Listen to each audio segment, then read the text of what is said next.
To the review of these headlines, we have live with us Chris Maduka. Chris, good morning. Thank you for joining us. Good morning, Chris. Good morning, Charles. Good morning, Chrisley.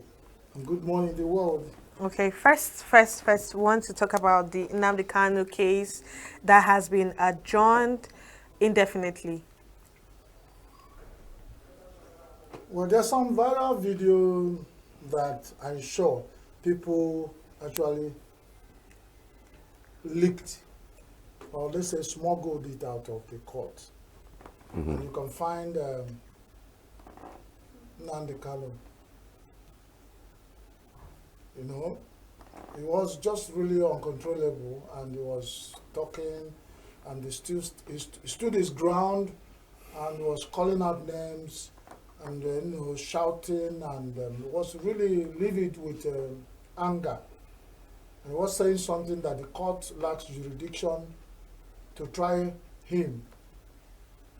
All effort to get him to cool down, to hear what they have to say failed, and the court had no option than to adjourn their case indefinitely. But that calls to mind, what should the federal government do in this kind of situation when there has been several calls from all angles saying that Nnamdi Kanu has become a political prisoner, and is no more like Nigeria has. It has to be settled politically, and the highest political order in Nigeria, which is also Rock, and in our president, President Bola Ahmed Tinubu, the Jagaban. Everybody is hoping that he's the only person who can put a word, and all things will, that there will be peace and there will be calm. And such words, is a diplomatic issue. Is the international community are concerned, the socio-cultural groups are concerned, all the people who think that continuous incarceration of Nnamdi Kanu is what bringing insecurity and restlessness in the southeast, and an extension to other parts and the neighboring regions of southeast. And if people think that is correct, we advise that the federal government also put our own words and say, let the federal government look into this matter and settle it once and for all. My people say that Isiana ada ato eba korea. What does that mean? It means that you can bend double and even out of your way and sacrifice a little bit of ego and to achieve peace or to get what you want. One would have advised that Nnamdi Kanu should have relaxed, even while he's fair and making his own point, that he should desist from use of certain languages in a competent court of jurisdiction, knowing fully well that you're as good as your master say you are. I've worked in an organization, and my boss said, no matter what you do, somebody is going to write a report and say, this is how good you are, and make appraisal, no matter how good you are.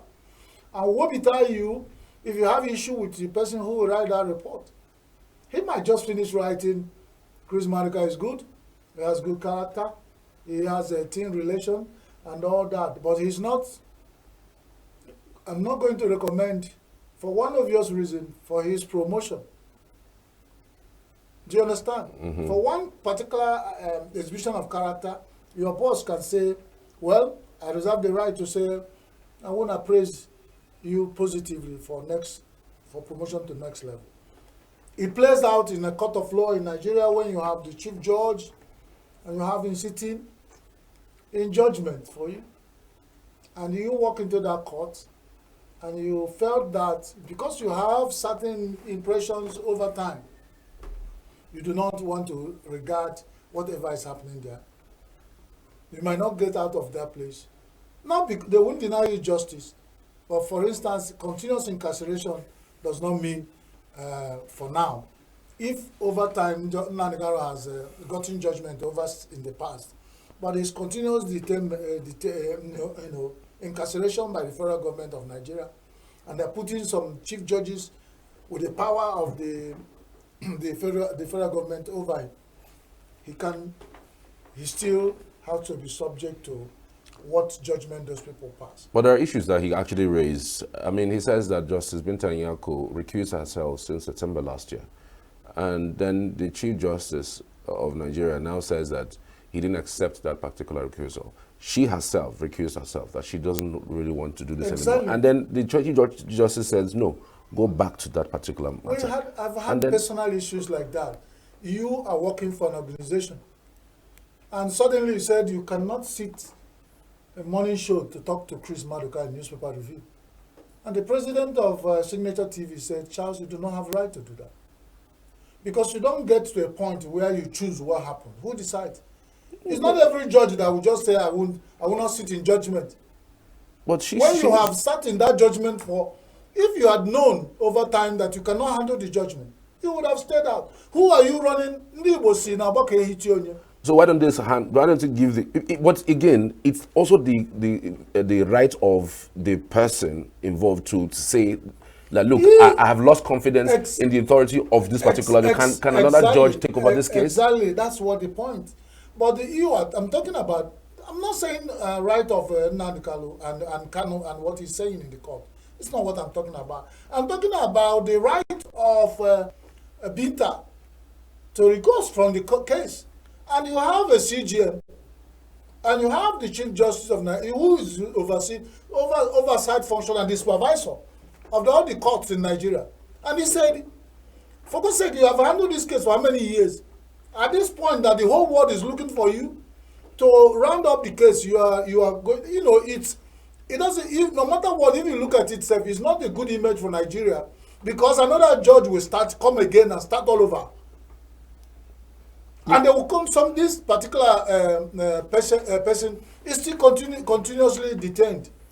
That's why we said we would have played it very well, that we would have advised. If I have advised Nnamdi Kanu, he would have stayed on and watch what the outcome of this will be. He might say, like he said, you come into a court, if I don't have confidence in this judge, but to what extent is that right? That means he will build another court for you. If you enter any court and say, I don't have confidence in this judge to sit over my case, and they will move you to another court, you enter there and said, I don't have. So to be fair to him, he mentioned certain things. He said Binta Nyako has a particular case in court that the government is trying to use it and make her do the wrong thing. More like she has some issues that needs some attention, and so the government is using that if you don't do our bidding, this particular thing would not go. And he says that I've lost confidence in this woman. Exactly. Can't another person take over this case? I mean, you don't have to actually start all over again in terms of something like this. You just have to brief the next judge. Look, this is the case. This is where we are in this particular matter. Then another judge takes it over. I mean, it's that easy. But again, we have visuals regarding that particular visual that you spoke about earlier, where he was shouting on top of his voice on the judge and even on the counsel to the federal government. Let's take a bit of it. He did something in my case. I accused him. He was conscious official. I asked him to recuse himself. Why did the chief judge not insist I was right? He left my case. Okay, listen. If anybody is not happy with your case, then you need to go and appeal. No, I cannot. Because I have a court order. You have recused yourself. I have a court order. Anybody who disagrees with this order of court, go to appeal court. That's what you tell me all the time. You are conscious official. You cannot preside over this case number again. Not in this life. You cannot. Not now, not tomorrow, not ever.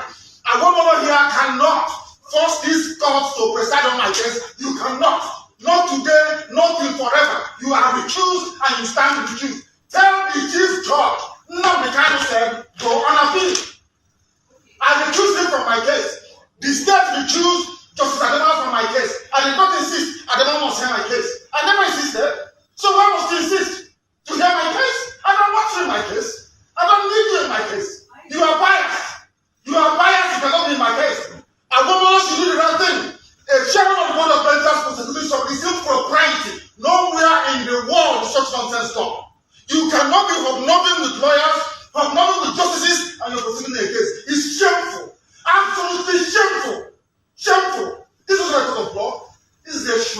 injustice, and I will not subject myself to it.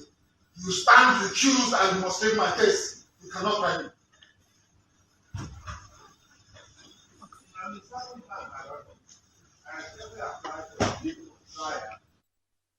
So we're back, and that was Nnamdi Kanu in court yesterday, practically screaming on the judge, Binta Nyako, and then the counsel to the federal government saying that you guys have been recused. There's no way in the world is done when you are recused on a particular case and then you're brought back. And truth be told, he's correct. If you understand what I was saying, I still said the Chief Justice of Nigeria, the federal government of Nigeria, has a lot of power over what is happening. And it's for them to use that power righteously. Because power in the hand of somebody can either be used wrongly or rightly. And that's all we're asking for. Whatever you say, you have your opinion. We have watched over the video, and this, even this, there are other viral videos, even after from the court. Yeah. This is leaked video, and TikTok uploaded it. Some other people have other video they leaked out of the court, and they gave him full attention where he was speaking and shouting and still was livid and emotional about his stand. Is his word against the Chief Judge, Justice Binta, and the federal government. You can see how it rolls. So all eyes are on Nigerian establishment to really look into whatever Nnamdi Kanu is saying, and they use it to settle this case. Assuming he is right, assuming Nnamdi Kanu is right, and he's sure of what he's saying, then the whole world will say that stand by him and say he's right, that the federal government should assign another judge to try him. Because he has mentioned those sensitive issues, which is explosive. And nobody knew about this before now. You only know that Chief Justice Binta, Justice Binta recounts out of the case, and the next thing is this exposition, which has opened up all other kind of worms. And he said it. I had a video where he said it that the woman has a lot of case on family. A lot of family involved, and that's actually the angle the federal government will look, because if they still insist after this accusation that the same Justice Binta sits over Nnamdi Kanu's case, it means Nnamdi Kanu is right. So you don't give any room in this kind of thing to prove and show that the continuous injustice is played out over Nnamdi Kanu. That's where the government of Nigeria should be very, very sensitive and careful, because it can happen now, and Nigeria is not ending today. Anything we sow, we reap in the future, because this particular issue might crop up in the future and people will refer to it. And continuous referral, and you're holding against particular authority of injustice, you begin to, even if over time it didn't work, it begins to gather moss that actually this particular tribe, this particular sect, this particular region of Nigeria, the federal government or the other bigger part of Nigeria have issue with them. And this, at this point in 2025, is something that federal government will begin to play down on. Because everything you do that gives impetus to that is not doing well for Nigeria, unless they say they don't care if Southeast insecurity or facing over Southeast because of this issue of Nnamdi Kanu. Does not matter. If that's what the stand of federal government, all well and good. Because you can actually call a dog a bad name to kill the dog. So you can hang on the issue of Nnamdi Kanu, hang on the issue of Simon Ekpa, hang on any issue that crop up and has to do with IPOB and Biafra, to make sure Southeast Nigeria do not see the light of day. It might be. But if you think that is not true, prove otherwise. And that's what the world is watching federal government to do. And at this time, it's on. All the bulk stops on the desk of our president. All right, quite interesting. Atiku, Imoke, Tambuwa meeting. It's just that we're almost out of time, but let's see if we can just rally around all of these, some of these headlines. I know that this time is really very short to talk about some of these issues. 2027, we're seeing alliances. We're seeing alliances from old foes. We know Atiku and Obasanjo don't go on the same path some time ago, but right now it looks like they just want to do some alignment in order to beat. When the issue of Nigeria is concerned, and when hunger and hardship and some difficult situations are bringing the unaligned to align, it means water don't pass guy. You know, for when there are issues that happen in Nigeria. I laugh at Nigerians. What has begun to happen in Nigeria over recent times brought a lot of reflection in my mind. At times, people will go back to Abuja, sit down together, and in corruption, and chop Nigerian money. They won't speak language, they won't speak religion. But when all these things are, they will amass this money and together go abroad, invest, and build big mansions in Abuja, occupy. And they have a security that to follow them around, even to go to your villages. But when you manage to assess them, they will tell you, Charles is not an Igbo man. He is a Muslim. He actually may be a theist, and he doesn't even know God. What does that have to do with fuel selling for 1,500 naira? And the price of food in Nigerian market, who is not buying? I don't see anybody, any Muslim or Christian, or any traditional religionist or atheist who go to the market to buy, and they say, oh, because you are an atheist, come and take it free. Or pack your car, let me fill your tank because you're a Christian. It's high time Nigerians will look around them. We have one common enemy in corrupt satanic politicians and come. So if they still, even when they in their corruption, they can come together to fight corruption. Because I don't say, the idea is some Satans will give you some angel, they say the Satan is better than the angel you do not know. So over time, Atiku, people are saying they don't. But when they visited there, do you see that Atiku went to see Obasanjo with pistols and guns and armored cars? Did he go there with a platoon of policemen who are afraid that when you go there, Baba will attack him? That's a clear-cut case to show you that Nigerian politicians can always align when they want to. They always tell you, no permanent friend, no permanent enemy. Now they have issues that are bringing them together. But me and you can go on the street, assuming you have been supporting Atiku and now supporting Baba, we can go to the street to kill ourselves. I said, no. But yesterday they met in altar. They didn't even meet even in on common ground. They went to the man's enclave, telling you he's very safe. He walked under him he was his principal. So no matter whatever people are saying, and whatever they say in Nigerian politics, they align him for a purpose. Only God knows what. So that's the angle I'm trying to look at it. The next day, you can still see some other politicians aligning together and do things. So let Nigerians be very careful the way they follow politicians. Politicians are the only people you follow. You have to watch your steps. Absolutely. Yeah. Fabulous. Thank you so much, Chris Maduka, for your insights on the reviews this morning. We truly appreciate it. Thank you.